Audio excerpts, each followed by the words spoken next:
Namaskar. Carrying on with our election coverage, today we have the former Kiwi Indian MP from New Zealand First, Mr. Mahesh Pindra, who has also fought the election from Mount Roskill. Without wasting any time, we'll jump straight into it. Mr. Pindra sir, thank you very much for giving us time today. Thank you for having me over. No, my pleasure.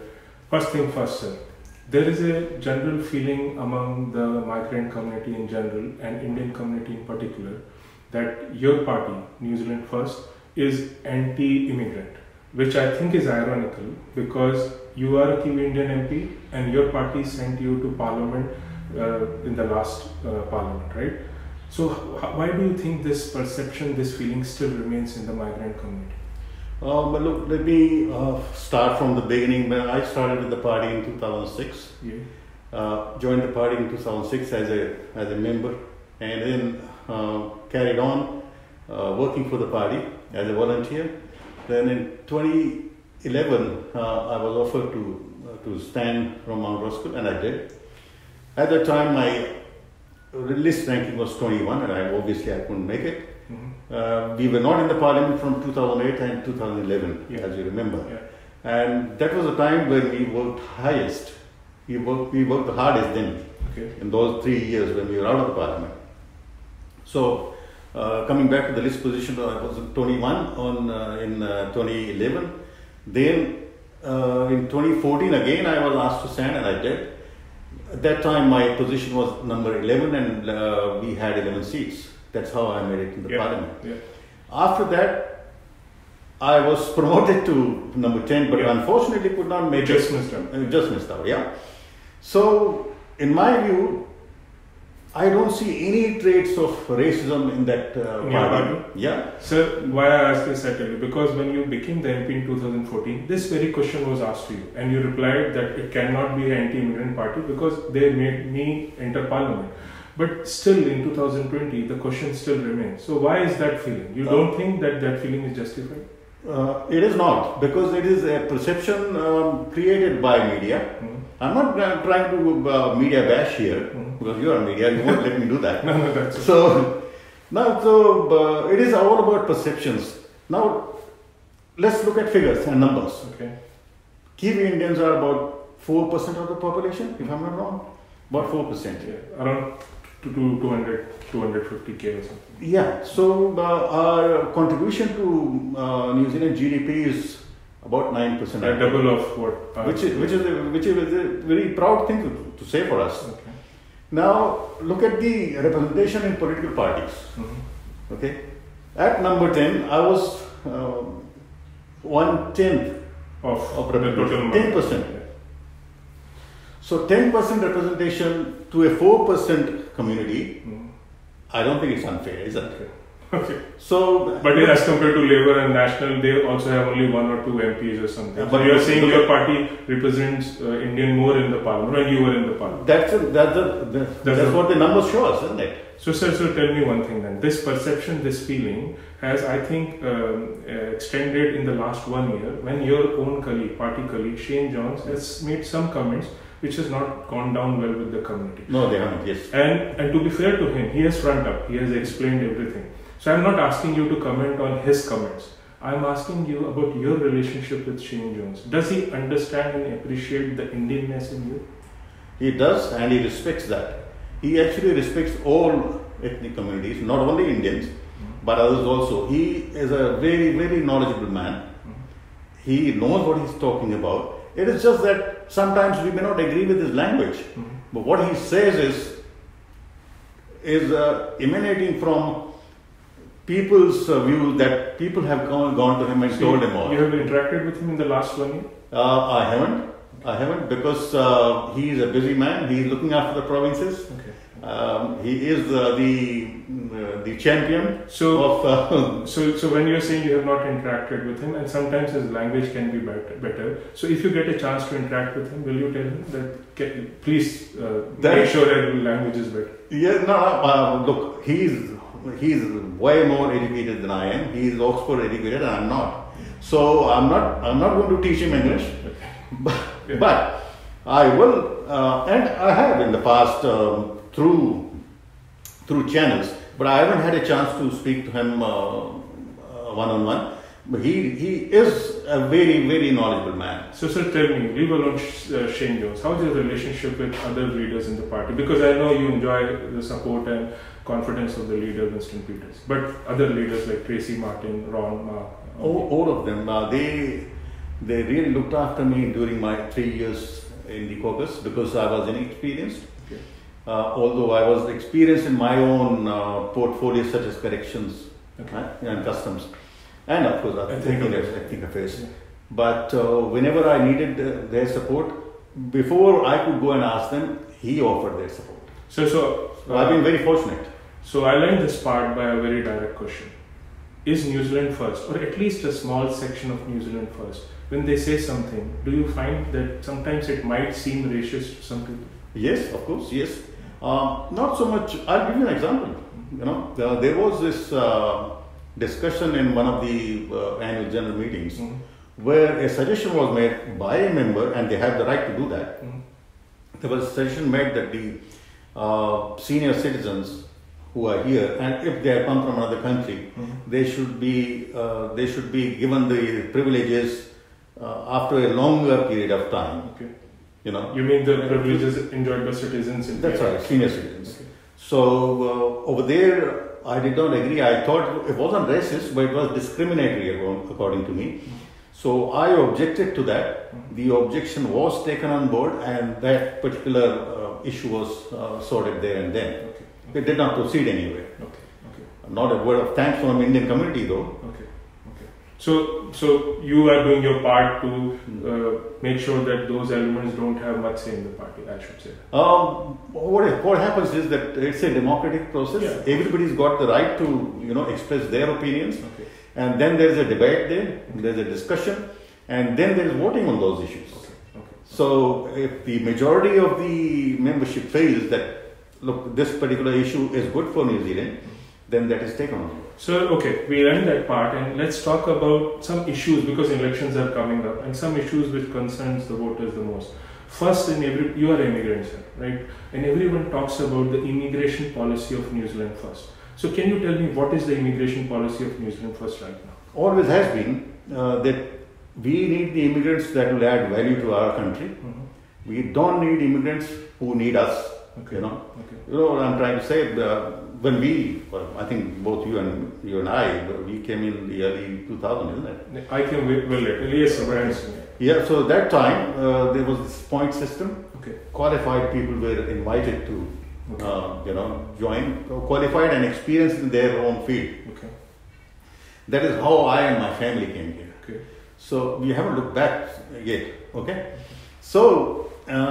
Coming back to New Zealand first immigration policy, it is pretty straightforward, pretty transparent that this country has got a small population. We will need immigrants, but we will need immigrants who are qualified, who can add value to our society here, and who we don't have to fend for. So if I can paraphrase what you are saying, it is that this country, New Zealand, needs immigrant to fill up those jobs which are not being filled by New Zealanders right now, or New Zealanders don't have the qualification or skills to fill those jobs. No, that won't be fair to say. Okay. There are certain fields like horticulture. Okay, the Indian Kiwi Indians have added value to that field. There are very successful horticulture business people here. Okay, so those are the types that add value to our society. So not only, I'll change. So not only those filled by New Zealanders, but even those sectors or workers who are adding value to economy and generate more jobs here for even New Zealanders living here. There are fields, yes. Okay. There are fields where there is opportunity to grow for all of us. Okay. And once they are here, that's another part of our policy. Once somebody is here legally, as a permanent resident, then that person, wherever they have come from, becomes a New Zealander. So tell me, what you're saying, it makes perfect sense to me, right? So the government right now, especially after COVID, is actually tightening the labor market test as well, and your party is part of the government. Yes. So I don't see any difference what you are saying from the current government's policy. It's the same, right? that you tighten the labor market test. If you don't get local workforce, you get people from abroad. How is it different from what is happening? So it is fair, isn't it? Yeah. That we give jobs to New Zealanders first. Yeah. Yeah. And then if there are any left, then we go and invite the other migrant workers. Yeah, so New Zealand First is saying, Labour is also saying exactly the same. Yeah, so there is no difference. Yeah, the same thing, yeah. Yeah. Okay, sir. So you stood for, as you said, you stood for elections in Mount Roskill. Are you standing this time? You have put up your hand? That process is on, and it will not be appropriate for me to comment on that because the party board makes a decision around that. Okay. And there are a large number of applications from all over the country. Okay. From different regions, different cities, okay. and that process is still on as we speak. Okay. So it would not be very appropriate for me to comment on that. Okay, so we'll talk to you if you stand and you get you're standing in Mount Roskill after the announcement is made. But one thing, sir, I was going through your tenure in the Parliament, and one thing you were very passionate about was the exploitation of Indian international students and migrant labourers. I think you went for some tours as well in Northland. And if I am quoting you correctly, you actually said that international Indian students coming to New Zealand in some cases were working like slaves. Yeah. So they are still working like slaves, and your party has been in government for 3 years and nothing has been done, sir. Now let me reflect on what we have done in the past in those 3 years. I and my then colleague Richard Prosser, yeah. who was the spokesperson for agriculture, yeah. the two of us actually camped in Opotiki, which is the center for kiwi fruit orchards. Yeah. So over there, we actually, when I said that, I actually saw that, and those students came to us. Yeah. Okay, we interviewed them. Yeah. It's on record. It's in my iPad. Okay, yeah. But for privacy reasons, I can't reveal their names now. Yeah. Yeah. And they have told us some horrible things being done. Yeah, I know those things. There were houses rented, 5-bedroom houses, and there were 25 people put there. Okay, yeah. Students. Yeah. Now, how the contractors would operate is they were not even New Zealand citizens. Yeah. They would come here themselves as temporary workers. Yeah. They would register a contracting company. Yeah. They would then hire these people at $4 or $5 an hour when the minimum wage was 4 times that. Yeah. And then even those $4 they won't pay them in hand. Yeah. What they would do is that here's your money, but we are going to send it to your parents. Yeah. Okay. The young students were put in those houses. Dormitories or something. Yeah, 5 in a bedroom. Yeah. Okay, and they were given a bag of rice and a bag of dal. You know what I mean? Yeah. Yeah. And they were given transport, free transport, of course. Yeah. From the house to the farm, and they were not allowed to mix with others. They were not allowed to socialize. Yeah. They worked about 16 hours a day and paid $4 an hour, Yeah. if at all. Yeah. So, how is that fair? And we were the only one. We were only one who exposed that. At that time, we were in the opposition, right? Yeah, national government was. Yeah. So my hope is that the immigration authorities would have picked that up, and there was some action taken then. Okay. Now what is happening is being dealt with by my colleague now, Clayton Mitchell, who is the spokesperson for immigration. Yeah. He gets a lot of issues Yeah. in his office in Tauranga. Sir, that's exactly my point was. I see the passion here, and I said that you were passionate about preventing and eliminating that exploitation. So we haven't seen that passion from any of your colleagues in the government in the last 3 years. So my question is, okay, fine, you will defend them and you will say they are as passionate as you. But my question is, if you enter Parliament again, will we see you again standing up for that very issue which drove you 3 years back? Not only me, but my party as a whole has always stood up for fairness, and I will again stand for fairness from both sides. Now there are instances where the students have also done things to the employers. They have accepted the job, they were paid perfectly well. Okay. But they still went to ERA and complained. Yeah, just to get that compensation. So sir, I hope that you enter Parliament again and we see you driving this issue again. So the third part of the question is, and I understand as a Kiwi Indian, you have that link with India and you are a bridge between the New Zealand Parliament and Indian Parliament, because I remember one of your colleagues actually, while addressing your caucus, said this about you, that you know more Indian MPs in Indian Parliament than there are MPs in New Zealand. Is it true?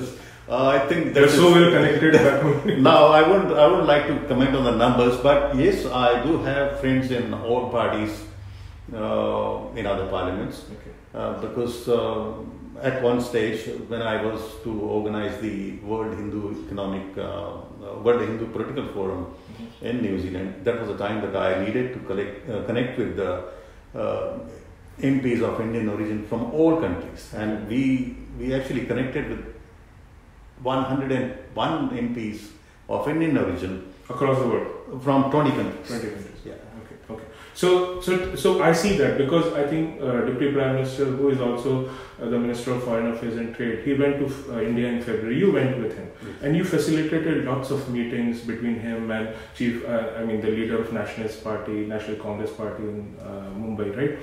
So I see that you can facilitate lots of meetings.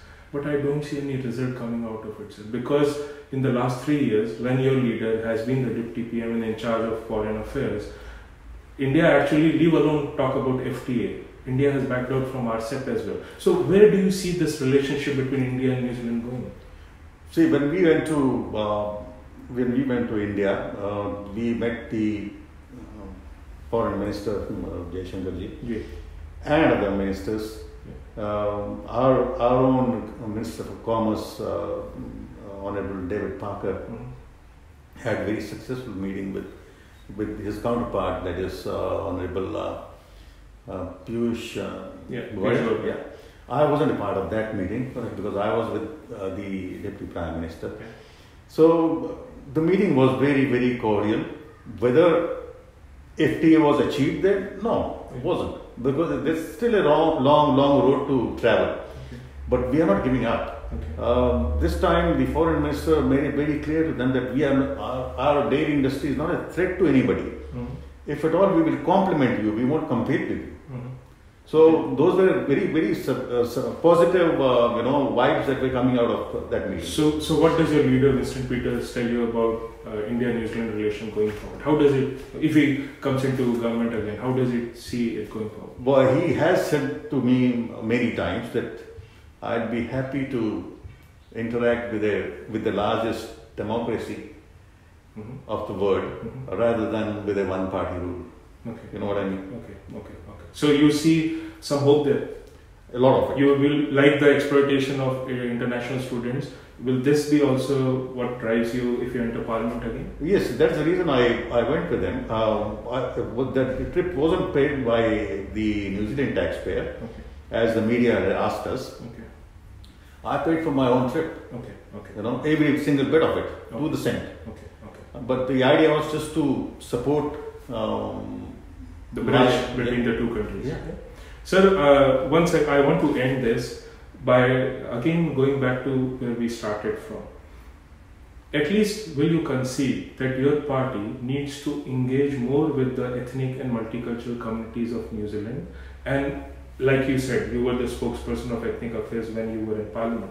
Are you willing to take up that role again if you enter Parliament? No. Does your party need to engage more? But the onus is on me more than on the party. Okay. The party has done what they had to do. They have put me in a position where I was in number 10. Unfortunately, I didn't make it. But had I made it, then I would have again worked officially to enhance the interaction with the ethnic communities, as I've done in the past. Okay. So we'll see you performing that role again, hopefully very soon. And much more. Much more. So we'll shake hands. Thank you. Thank you very much.